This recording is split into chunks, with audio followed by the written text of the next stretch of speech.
এই যে ওপরে ওরা কালকে বিয়ে বাড়িতে গেছিলাম, ওরাও গেছিলো, ওদের নিমন্ত্রণ করেনি, তা আমি যাবো না বলে,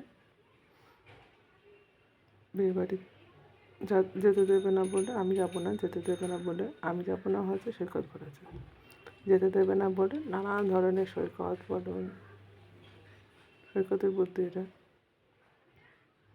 এইবার অনেক কিছু প্ল্যান করে সৈকত, যাতে আমার বিয়ে না হয়, মানে আমার যত যা বর হবে, মানে যে আমার বর হবে তাকেই সৈকত সরিয়ে দেবে। এটা একদম 100% 100%। কেন করে সেটা আমি বুঝি, সব বলে দিয়েছি। তার কারণ হচ্ছে ওর ফায়দার জন্য ও করে, যেহেতু এক রাত আমি সৈকতের সঙ্গে থাকি রে, এই কারণে সারাক্ষণ আমার ভালো ভালো ভালো ভালো কথা বলে, পরে তারপরে আমার মানে আমার মুখে ভালো ভালো কথা বলে আর পেছনে আমার বাঁশ মারে, আমি ভালো না, আমি বেশ্যা, আমি রেন্ডি, এসব বলতে থাকে। আসলে যারা যা তারা তাই বলে, সবসময় ভালো লাগে না বলতে। কিন্তু এখন সৈকত যা করে সেটা মানি নেওয়ার মতন না। এবার অয়নকে নিয়ে 24 ঘন্টা কথা বলতে থাকে, যতবার বারণ করি বলবি না, ততবার সৈকত বলতে থাকে 4-5 থেকে, অয়ন অয়ন অয়ন অয়ন। এই সহায়নিকায় অয়ন আসে, ও পুলিশ অফিসার, আমার সঙ্গে কিছু হয়েছে সেই সব জানতেও আসে, ওরা কী করেছে সেই সব জানতে আসে, ওর কাজেও আসে। অয়নের মা আসছে, করছে, ওপরে যারা থাকে সেই নিয়ে বিরক্ত করতে থাকে রেগুলার। আগে যখন আবির আসতো আবিরকে নিয়েও হতো, এখন অয়ন আসছে অয়নকে নিয়েও। কারণ কি এগুলো করছে কেন সৈনিকের লোকেরা? কারণটা কি?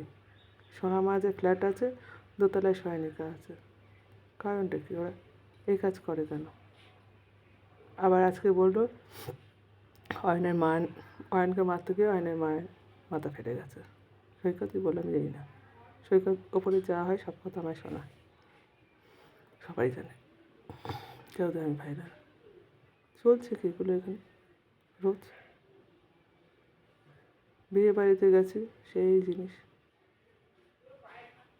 এবার আমি বিয়ে বাড়িতে যাবো, ওদের কি? সৈনিক, আমি তো কাউকে চিনি না, ওদের কিছু যায় আসে? কী কারণে? কারণটা কি? আমি যেখানে যাবো ওরা সেখানে যাবে, কারণটা কি? আমাকে বদনাম করতে কী কারণে যাবে? আমাকে বদনাম করতে কী কারণে যাবে? আবির আর নন্দিতা আমাকে বদনাম করতে কী কারণে যায়? তারপর ওপরে যারা আসে আমাকে বদনাম করে কী কারণে? তাদেরকে আমি চিনিও না, জানিও না, বদনাম করে কেন? আর যাদেরকে চিনি তাদেরকে আমি সেভাবে কোনোদিন কিছু করিনি, কারণটা কি? তাদের সম্বন্ধে জানি, ভান্ডা ফাটিয়ে দিয়েছি এই কারণে, যাতে পিছনে না লাগে। মানে লজ্জাহীনতা, যে যারা, এত লজ্জা আছে ওদের বলার মতন না। মানে সব ভান্ডা ফাটানোর পরও লজ্জা নেই, হীনতার মতন পিছনে পড়ে রয়েছে রেগুলার। কী চলছে এখানে রোজ সকালে? আমার শরীর খারাপ বলছি, তারপরে আমার পিছনে হাত ধুয়ে পড়ে রয়েছে। আমি চেটেছি, তোর আমি বউ হই না, এইটুকু বলে দিলাম। তুই আমার হাত দিয়ে পড়ে থাকবি না, আর আমার পার্সোনাল লাইফে তুই নাক গলাবি না, তোকে আমি বলে দিচ্ছি। না আমার ভাইয়ের পিছনে তুই পড়ে থাকবি, না আমার পিছনে।